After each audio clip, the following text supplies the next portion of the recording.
Hello, everybody. Welcome back to Cougar City Gaming. Today, we are going to take a look at just first-hand look at Tales of Tribute and what do you guys need to know to play this.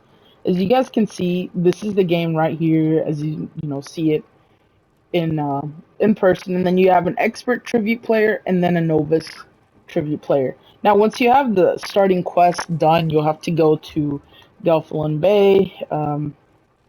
And then it's right here in this little Gonfalon Gaming Hall. There's a guy right outside of that. You're gonna hit him. He's gonna tell you some stuff about the game. You're gonna just do that quest, and then you're just gonna get your cards. For now, though, I'm gonna show you what you need to know on this game.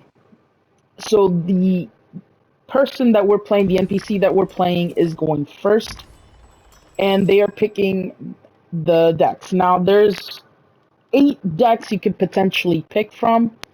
Some of those 4 decks that are down here are going to be, you're going to have to get fragments from places in the game. And then there's times that you can actually get cards that upgrade the certain cards that are already on the 4 decks that you do have. So we're just going to pick this because this is really the only pick that you get. Now, every hand you start out with 5 cards, unless there is a card that tells you that you must discard a card. Now, these are the 4 patrons. This is one of the ways you can win. So if you get the patrons, if you pay, what you need to do, as this one says, pay all your coin, gain power, and then this patron now favors you. You can only do that once per turn. So you have to do their neutral, pay 2 power, have 1 agent card in your cooldown. You're going to put that card in the top of your play deck, and then this guy favors you. So you need at least 4 turns to win the game. You can't win the game unless you have a card that says you can play an additional patron per turn. Now this one, you have an opponent has an active agent, which the active agent will be in this way, and then as you can see, it says tribute card, Duke of Crows action cards. There's action cards, there's contract cards, and then there's agents. So if you have an agent, it'll come over here in play.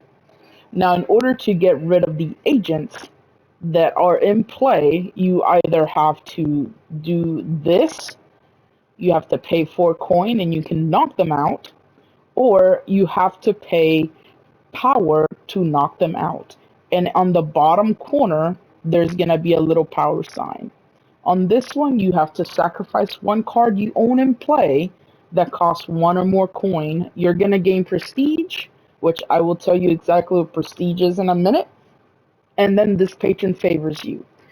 That is how you can win with the patrons. Like I said, it takes at least 3 turns if you get lucky and get the contract card that says you may play 2 more patron turns instead of 1. Now this treasury option in the middle, it says you can pay 2 coin, you sack 1 card from your hand or your play cards, and then you create 1 red coin card, which gives you 2 coins every time you play it into your cooldown pile. So I'm going to show you how that is usable. This is the clock. Now, in Novice NPC games, I don't think this does have a cooldown, but if you're playing against players, this does have a cooldown. So make sure you keep your eye on this thing and just make your actions a little bit quicker on the side. Now you guys can see this. I can actually grab this card right away and I can just remove this. So what I did is I grabbed and I removed 1 card from the tavern, and then contract cards are played immediately when purchased and are not added to your deck. So any contract card that you get is played immediately. So this is a contract card. If I get this, then I can destroy up to one of my cards that are in play or in your hand from the game. Basically, that card goes away. Now, there's specific tribute cards, and then there's gold coin treasury cards. And then there is the Duke of Crows tribute card. So every deck, every patron has cards that are their decks.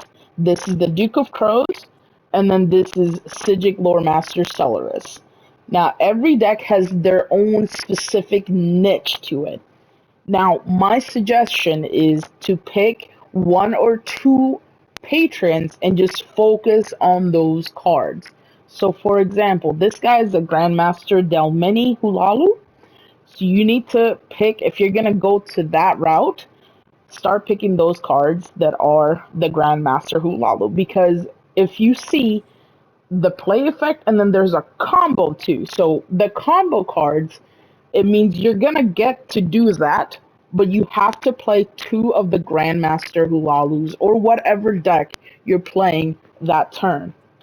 For example, this is another one. You have a play effect, so you're gonna, once you play this card, you're already gaining the 2 power no matter what. Now, if you play a second card of the Duke of Crows, you're gonna draw a card from this guy, and then whatever if there's a combo on that other card, you're gonna get to do it. So, for example, if I play this and then follow it along with this, I'm going to get the draw card. Now, if I play 4 purple cards from the Duke of Crow deck, I'm going to gain 3 coin from this card. And then whatever, if the other cards have combos, I'm going to get those particular combos for playing 4 cards of the same. You're going to want to have that, and you're going to want to do that. So, one thing, you can pay 1 gold to favor this guy, but this guy is a little bit more useful later, so you kind of want to not do that. And the reason is you could give your opponent the advantage of pushing it back to them, which if they get more cards and have more gold, then that's going to be a problem. Now, here is a perfect example on when we're going to use the treasury. We're going to use the treasury card, and we're going to sack a card. I always sack this fortified card first, even if I am playing the St. Palin stuff, because that card is not as good by itself. So the biggest thing is you want to get the most amount of gold, and you get this by doing the treasury, getting this red coin card, and then just keep getting stuff from the deck. Now I'm choosing to concentrate on the purple cards, just because I want to combo off and have as much possible purple cards in my hand. Now, as you can see, I'm probably not going to be able to do that next turn because I only have 5 gold coins in my hand. So what I'm probably going to do is I am going to make a treasury, and I'm going to toss this because it really doesn't do anything for me to have that since I don't have any of those cards, and then get that taken care of. Now, this is the perfect example. So you guys remember the combo? You're going to see it this turn because we have 2 of these cards. So here it is. And then I'm going to get the draw card from that. Now, what I could do is you can always sack one of the cards. And then what this does is you gain the cost of 1 or more coin. You're going to gain prestige equal to the card cost minus 1. So basically, if I were to sacrifice this card, I would gain 3 prestige. Now, I don't want to do that, so we're just going to toss that. And we could go ahead and play this and toss the thing. Now, one thing is you can't really go into a game just saying, oh, I'm going to play the purple deck, or I'm going to play the yellow deck, or the red deck, because it really depends on what happens in this middle option. But you never know. So try to like get the best thing in the, I guess, the middle, and kind of go with it. Kind of see what synergies work well with, and then go with it. Now this is an agent card. This card stays out there. You see that little 2 on the bottom? My opponent needs a power 2 to gain power 2 in order to knock this out, or they can knock this out by paying 4 coin and getting this guy to favor them. Now, on your turn, this is basically like a card. So you are going to hit it. You're going to get that 1 coin from play effect. And then we're going to get more things from that. Now, one of the things that I love is getting this guy. This is a shield bearer. This is a contract agent, meaning anytime that you have a contract agent out there, if you get it, he's going to go straight into play. Now, what this card does is it tells your opponent this agent must be attacked first, and then it prevents your opponent's end of turn power to prestige conversion. Because anytime that you have this at the end of your turn, however much this is going to go into your prestige. You need to prestige to 40 in order to end the game. Now, if your opponent gets to 40 the turn right after and beats your prestige or matches it, then you guys go turn and turn until one of you is higher than the other. Now, I have 3 guys in, I have 3 powers, so I can actually just knock that guy out. It's going to go into my opponent's pile, and then I have a chance to just go ahead and do this and get more gold rid of coins. You can have as many agents out here as possible right now. It really, you really don't know. Like I said, this is a great card to go in there. As you can see, the guy just try to knock down because he can't attack this guy. So in this one, I can remove up to 2 cards. What I'm gonna do is I'm just gonna remove those 2 because I just do not like them. And then I'm gonna pick up this, and we're going to we're gonna sacrifice that, and then I'm gonna gain 1 power, and I'm just gonna convert it into prestige. So this is the power, this is prestige, and then this is coin that you have per turn. As you can see, this is your played card pile, this is your cooldown pile, and then this is your library. So here we go. We're gonna do that. We're gonna combo off on that, and then we're gonna combo off on this card and this card and this card. So there's specific combos. You have your combos right here. So you can see 2, 4, 6. We've made 6 combos, and that's pretty much all we can do. Now, here's the kicker. You want to grab, you want to go a little bit heavy on a specific deck, and then you want to go a bit light on, like if you're using red to like just be agents, then that's fine. You can also use red to gain power, and then just try to get to your prestige to 40 prestige as quickly as possible. As you can see, I used St. Palin this turn, so what I did is I paid 2 power. I have an agent card in the cooldown because I just acquired one, and then that's going to go to the top of my deck, and that is going to get dealt to me this coming turn. As you guys can see, there it is. Very simple game once you guys understand it. There's a lot of strategy to this. There's a lot of luck to this as well. So don't feel that you're being bad or whatnot. As you can see, we're just playing all our gold, and this is a action card. Now I have 2 of these guys out, so it could be beneficial to get this action pile. But this is probably a little bit better, and I'm gonna try to get this one so I can get 9 power, and then I'm just gonna prestige up to 18 right now.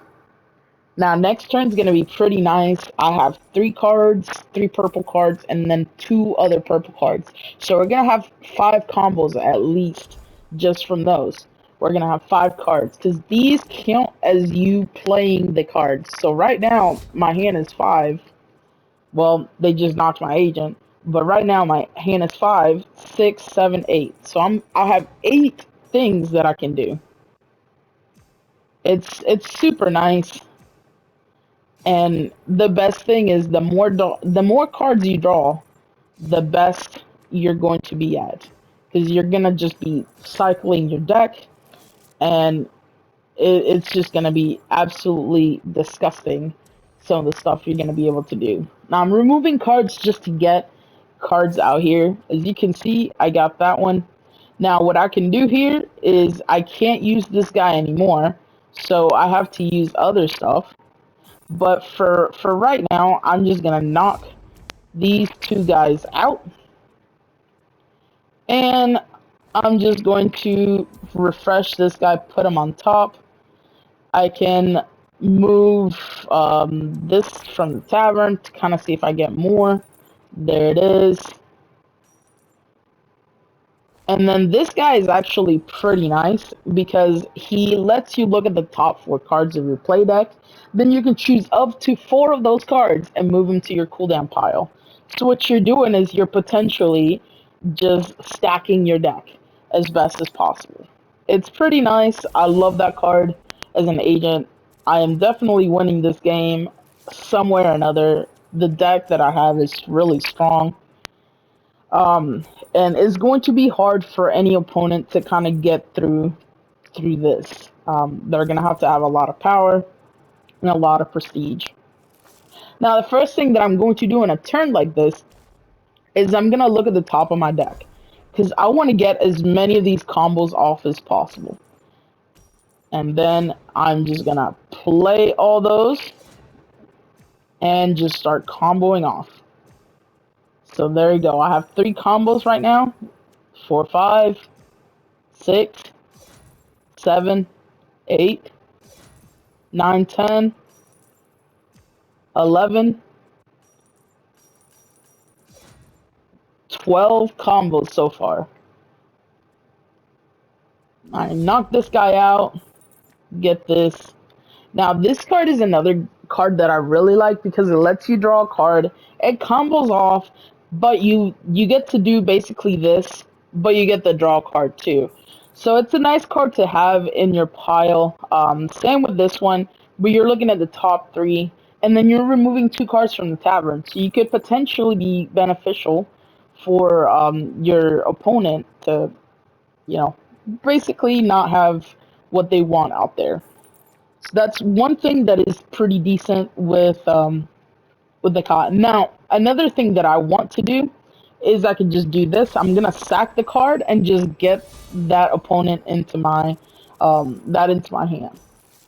Now I had extra coin left that I could potentially get over, but this is one of the cards that I really wanted and I didn't have enough, because I have stuff in my deck that could combo off. Okay, so first again, we're going to look at the top 4. I'm going to toss that to the back. Start comboing off. Comboing off again. Just keep comboing off. Now I'm gonna wait to play this card until I have something that I can play. Like I'm gonna try to keep it. So I'm gonna remove those 2 from the tavern, and then I'm gonna toss those to the back. I think I have. Yeah, I can draw any of those cards.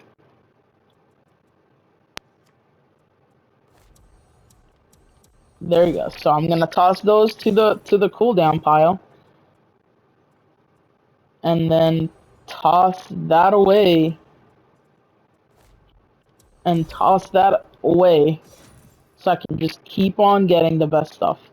Now these cards, you have actions. These are really good for whenever you're playing a red deck.